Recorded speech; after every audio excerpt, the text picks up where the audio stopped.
wabarakatuh. Selamat siang. Hai, ketemu lagi dengan saya Ibu Nesti di acara perdana kita di hari ini, Ngopi. Yeay. Apa itu ngopi? Ngopi ini acara baru punya Spentura pastinya, yang kepanjangan dari ngobrol bareng guru inspiratif Spentura. Tuh. Nah, tapi sebelum mulai, pantun dulu Bu Min. Kipas rusak jangan dipukul. Cakep. Atau bungas Bu. Kita orang Medan ya. Bungas gitu ya. Ulang ya. Kipas rusak jangan dipukul. Bungas. Kalau dipukul bisa mati. Asik. Karena kita sudah kumpul, ayo kita mulai podcast hari ini. Oke, iya, baik. Nah, gini teman-teman, di siang hari ini Ibu Nesti tidak sendiri. Ada ibu cantik di sebelah Ibu Nesti ini, ya, yang kalian semua sudah tidak asing lagi dengan beliau. Ya, beliau ini adalah salah satu guru yang cukup berprestasi. Bukan cukup ya, memang sangat berprestasi gitu ya, masya Allah sekali, yang menjadi garda terdepan Spentura. Wah, ngeri ya. Serius maksudnya garda terdepan Spentura dalam bidang seni tari. Ya, betul kan Bu ya? Amin ya, luar biasa. Nah, jadi gini nih, mumpung sudah ada Ibu Hilmina di sini, kita akan membahas atau ngobrol lebih jauh bersama Ibu Nina. Oke, Ibu siap? Siap. Oke, atau minum dulu Ibu sebelum kita ini, karena obrolan kita ini akan cukup panjang. Iya, boleh, silakan Ibu minum dulu ya, biar segar ya. Dah, segar ya? Iya, es jeruk. Nah, balik lagi nih Ibu. Boleh Ibu Nina menceritakan kembali atau nama lengkap, kemudian apakah Ibu Nina ini orang pendatang atau orang asli Kota Martapura? Ini banyak nih yang penasaran teman-teman, mungkin biodata ya. Karena dari wajah nggak bisa ketebak orang mana. Iya, masa? Iya. Kemudian dari cara ngomong juga itu, karena pembicara yang baik itu ketika kita tidak bisa menebak orang itu dari mana. Berarti Ibu Nina termasuk orang yang Indonesia banget. Iya. Boleh dikenalan dulu, silakan Ibu Nina. Ini nanyanya nama lengkap ya, apa nama panjang? Lengkap dan panjang. Iya. Karena namanya nggak panjang ya, pastinya panjang. Singkat, padat dan jelas. Cuman 7 huruf doang. 7 karakter. Huruf 7.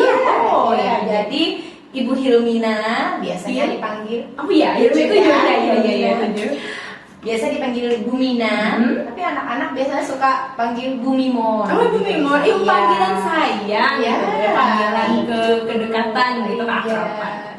Kemudian Ibu Mina asli orang Martapura? Asli saya. Orang tua dua-duanya orang sini, orang Martapura, jadi asli lah. Oke.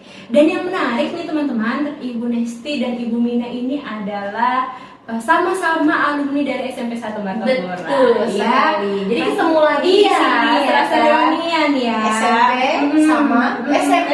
Oh iya, SMA sama. Kemudian kembali lagi ke sekolah kita. Oh, masya Allah. Nah, cerita sedikit zaman sekolah Ibu Mina. Zaman sekolah dulu, kira-kira sebelum cerita lebih jauh, ada tidak hal-hal yang berkesan atau yang sampai sekarang diingat momen saat SMP itu, kira-kira ada? Jelas ya, ini SMP ya, kita bicara putih, karena kan kalau putih biru nih. Iya, kalau SD kan udah kelamaan ya. Jadi betul. kita bicarakan hal yang berkesan di SMP, terutama SMP 1. Iya, kita sama angkatannya. Jadi pada saat sekolah di SMP 1 lah, saya menemukan bakat saya. Wow, ketemu bakat. Nah, menarik nih, beri garis bawah ya. Jadi ketemu bakat di sini seni tari. Jadi ini juga lah yang melatar belakangi akhirnya mengambil kuliah di seni tari dan dari SMP ini. Iya, dari SMP ini lahirnya. Menarik ya, karena tidak saya dapatkan di sekolah dasar. Saya ikut ekskul dan dibimbing di sini, kemudian baru sadar, ternyata aku punya bakat nih, punya kemampuan di Dan bidang suka ini. juga gitu. Iya ya. jelas suka. Waktu SD kan nggak tersalurkan karena memang waktu itu tidak ada. Tidak ada fasilitasnya mungkin ya.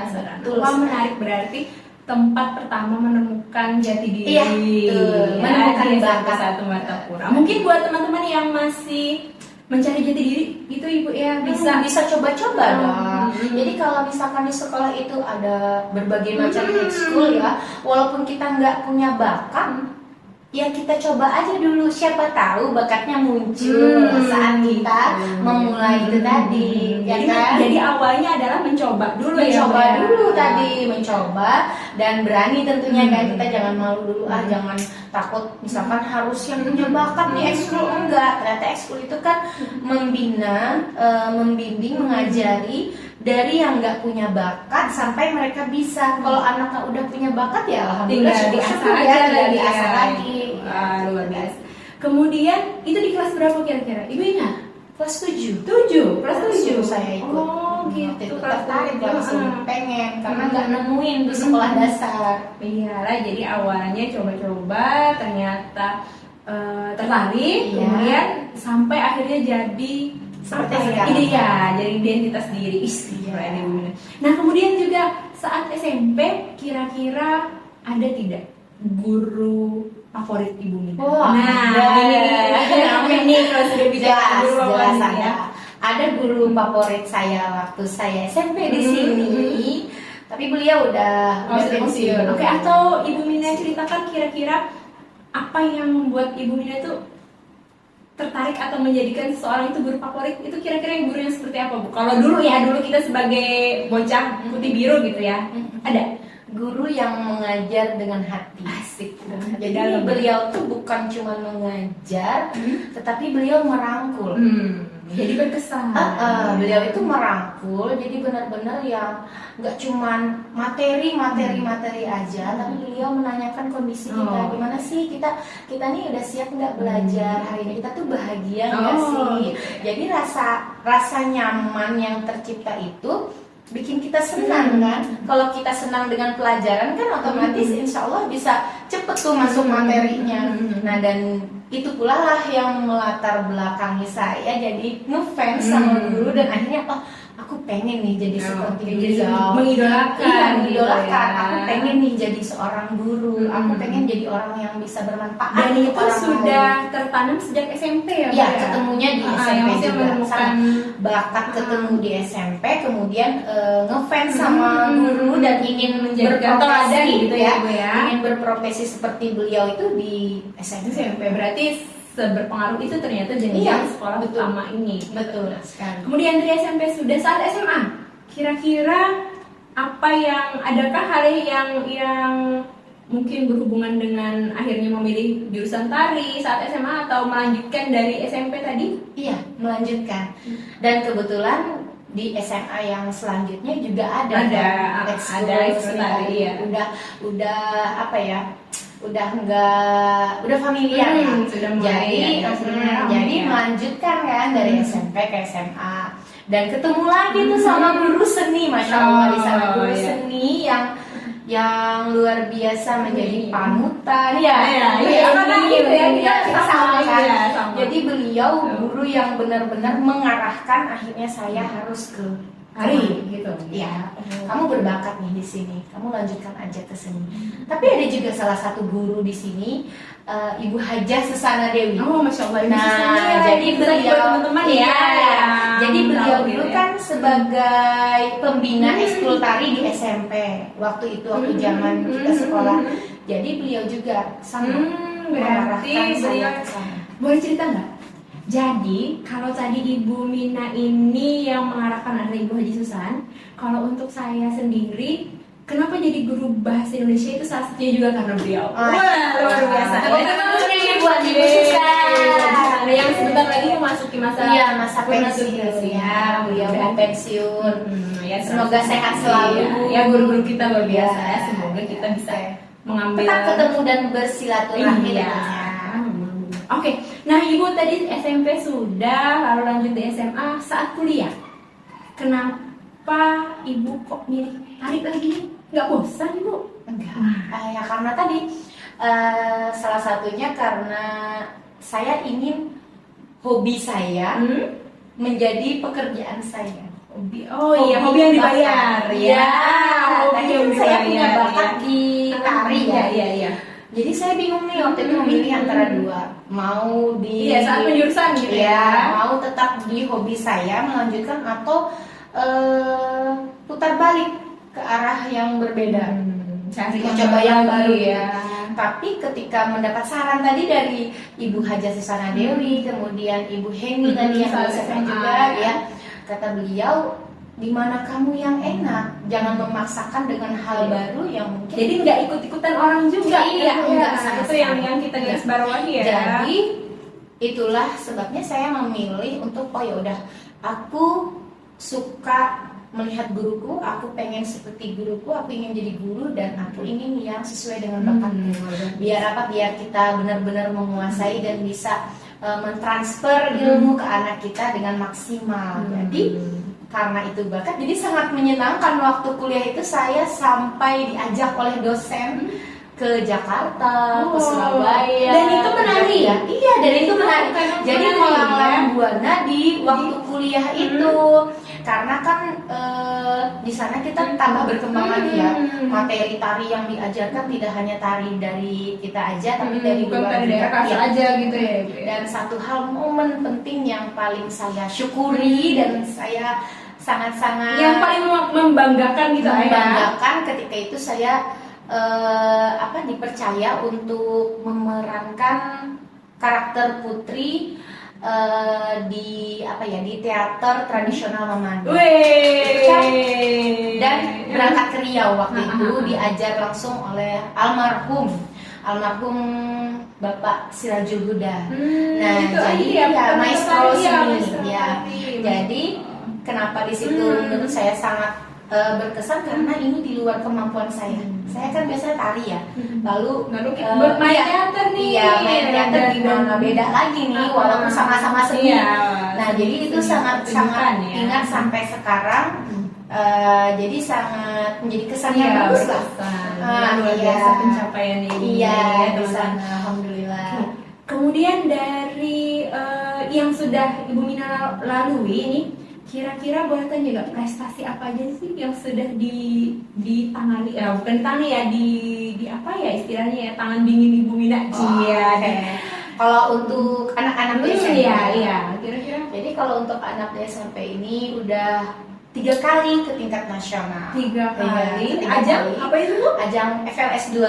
FLS 2N. Nah, teman-teman tahu tuh FLS 2N SMP 1 Martapura Ibu Mina. Oke, jadi di cabang seni tari khususnya yang pertama itu di tahun 2016 ke Manado. Kemudian yang selanjutnya tahun 2017 itu ke Surabaya. Kemudian itu tahun 2020 ke Jakarta. Nah, dan ini sekarang ini anak-anak siswi SMP Negeri 1 Martapura yang udah terpilih di tingkat kabupaten lagi berjuang ke tingkat provinsi. Jadi kita doakan ya, semoga berhasil ya mewakili provinsi ke nasional. Amin ya. Kita doakan ya teman-teman ya, semoga teman-teman kita lanjut membawa pulang ya hadiah terbaik. Ya.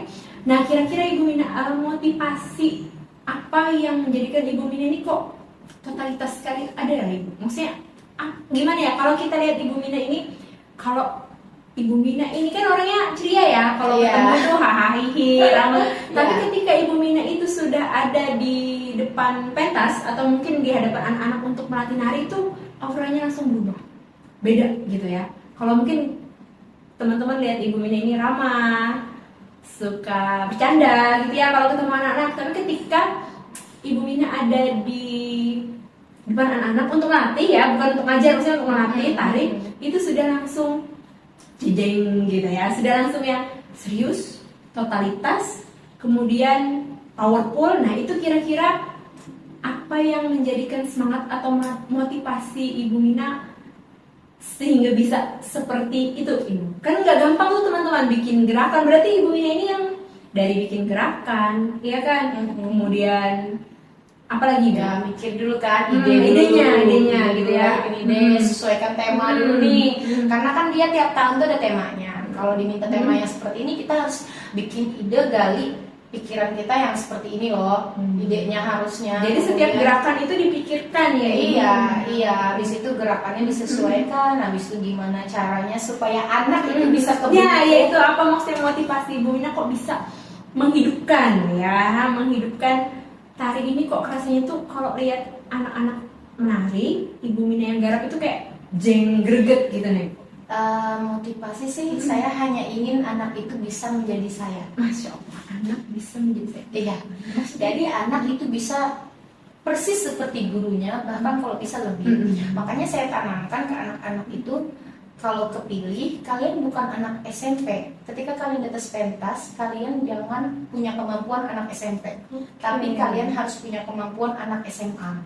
Artinya harus lebih daripada orang lain, karena kan mereka seusia dia. Iya, karena kan mereka jenjangnya SMP, yang dilawan juga SMP. Tapi kalian kalau udah punya kemampuan di atas itu, kalian pasti menang, kalian pasti juara. Jadi untuk meraih itu pun tidak mudah, perlu latihan kan. Kita nggak bisa menye-menye mau ketawa ketinggi, nggak bisa. Beda langsung itu kalau kita kalau mau latihan fokus. Kita kalau udah mikirnya ikut, nih kita ikut lomba ini, kita pikirnya menang. Bukan untuk hanya berpartisipasi. Kalau kita mikirnya cuma untuk berpartisipasi aja, yang penting kita ikutan, memeriahin. Nah kalau gitu kan kita nggak ada target. Harus ada target supaya membayar lelah kita ini. Jadi nggak sia-sia tuh Ibu ya. Iya, jadi lelahnya dia yang berbulan-bulan itu latihan terbayarkan. Tetapi apabila hasilnya memang tidak sesuai dengan keinginan, kan namanya kita kembalikan lagi. Rezekinya ditunda dulu. Tapi tetap usahanya maksimal gitu ya Bu ya. Maksimal. Tapi kalau usahanya ini udah nggak maksimal, janganlah bermimpi untuk menjadi juara. Jangan mimpi jadi juara gitu ya. Kalau tidak mau keluar keringat mungkin. Luar biasa ya teman-teman. Jadi apapun yang teman-teman lakukan gitu ya Bu Mina. Usahanya harus full pokoknya. Harus satu usaha dulu. Selanjutnya kita serahkan dan doa. Oke. Nah kemudian nih Bu, lanjut ketika Ibu Mina sudah jadi guru. Kira-kira adakah pengalaman yang berkesan selama, kalau tadi kan pengalaman jadi murid ya, kalau sekarang pengalaman saat mendidik anak-anak. Adakah kira-kira? Ada nih saya cerita. Jadi dulu waktu awal-awal ngajar kan dulu habis lulus kuliah itu saya langsung ngajar di sini honorer ya. Kita merintis dari honorer. Jadi waktu itu ngajar di kelas yang di dalamnya ternyata ada salah satu anak yang istimewa, anak spesial ya, khusus. Jadi ternyata dia memiliki emosional yang tinggi, nggak bisa salah sedikit marah. Sedangkan kita saat itu kan masih belajar jadi guru ya. Jadi tiba-tiba waktu saya menjelaskan dia langsung marah melempar kursi. Iya, kursi, karena dia badannya lebih besar. Badannya jauh lebih besar dari kita. Ngelempar kursi, nangis, marah-marah. Jadi kan kita yang lihat kan agak gemetar, takut, shock gitu, kita yang baru gitu ya. Karena kan kita waktu itu masih muda juga, baru lulus dan belum mendapatkan pembinaan dan arahan untuk mengajar anak yang spesial seperti apa sih, menyikapinya mungkin saat anaknya tantrum. Jadi waktu itu kan kaget, takut sendiri. Untungnya waktu itu ada guru senior di sebelah kelas yang saya ngajar masuk, dan beliau yang mengkondisikan keadaan si anak tersebut. Dan yang lucunya lagi, alasan dia tantrum itu sangat-sangat di luar nalar kita. Jadi dia cuma karena sakit, ada jerawat. Iya, anak remaja ya. Jadi saya kira saya yang salah yang ngajar, ternyata tidak, dia sendiri, tapi dia ngamuk-ngamuk. Itu yang bikin sampai sekarang nggak pernah terlupakan. Jadi berkesan gitu ya. Belajar juga di sana dari guru senior bagaimana caranya menenangkan dia. Jadi jangan tunjukkan rasa takut kita. Karena memang sekolah kita ini sekolah inklusif. Iya, merangkul semua, tanpa memandang apapun. Wah luar biasa. Jadi itu jadi hal yang berkesan untuk Ibu Mina. Iya. Nah Kalau yang lucu kira-kira ada Bu? Ada juga. Pengalaman lucunya nih, bisa dibagikan ke teman-teman. Ada. Jadi yang lucu ini mungkin karena waktu itu juga masih muda. Jiwa muda Iya, ya. jadi ada mungkin anak-anak yang entah itu iseng-iseng aja atau apa. Jadi ketika ngumpul tugas dikasih surat ibu. Dapat surat dari siswa. Iya, So sweet ya. Saya suka sama ibu. Masya Allah. Ibu saya sayang. Anak SMP ya? Anak SMP itu. Oh, iya, Tapi iya, kan iya. bagaimana tergantung Iya, iya, bagaimana kita menyikapinya. Iya, Jadi iya. saya sikapi itu dengan biasa aja, nggak terlalu yang wah, tapi saya Nggak baper ya, Bu, ya? Iya. nggak boleh baper. Nggak boleh Tapi sama saya mereka. rangkul anaknya, saya kasih arahan bahwa hal tersebut alangkah baiknya tidak perlu seperti itu karena Oh. tidak baik ya, Iya, iya. maksudnya. Kayak nih ya, lanjutnya nih Bu ya, kira-kira harapan Ibu Mina untuk SMP 1 ini apa? Oh, Kita semakin, sudah ya. semakin jaya ya, Semakin kan sudah iya, jaya nih.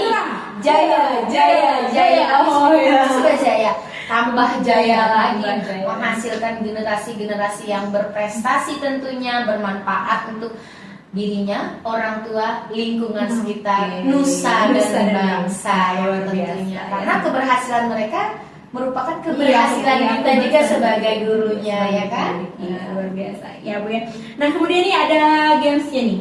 Kira-kira, wah Ibu Mina ini tim yang kalau makan buburnya diaduk atau enggak? Makan bubur diaduk atau enggak? Enggak lah. Enggak lah. Enggak. Oh, gila. Iya, sama. Berarti suka yang itu ya?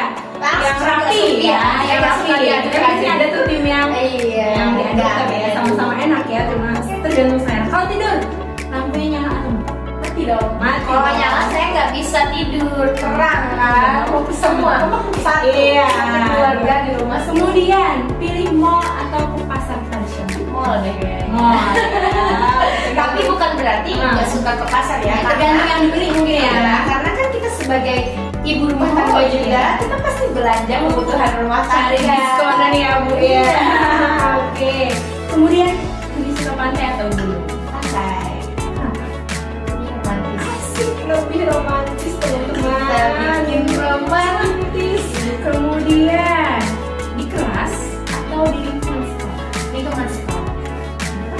Saya lebih suka membawa anak belajar di lingkungan sekolah, lingkungan terbukanya. Karena dari situ mereka bisa belajar langsung dengan alamnya. Kayak contohnya misalkan menggambar. Kan biasanya dulu zaman kita menggambar gunung tanpa anaknya tahu gunung itu gimana, mereka gambar aja. Makanya gunung bentuknya segitiga. Oh iya, ya dua lagi ya. Iya, Iya, jadi iya, kalau iya. saya misalkan anak-anak menggambar tanaman tumbuhan itu Di luar. flora, silahkan kalian ke lingkungan sekolah. Iya, cari Ceramah atau praktik? praktek lah, lebih suka praktek. Individu atau kelompok? Kelompok. Ah iya, ya, iya baik teman-teman itu tadi ngobrol santai, ngobrol bersama guru inspiratif Ibu Hermina di sini. Nah, kira-kira Ibu satu kata untuk podcast kita siang ini apa kira-kira ya? Mantap, Lanjutkan. Iya, itu tadi teman-teman acara kita yang siang hari ini sudah ada Ibu Mina. Kita nantikan di episode selanjutnya kira-kira ada siapa lagi ya yang akan kita undang duduk di sini. Ya. Baik, langsung saja sampai ketemu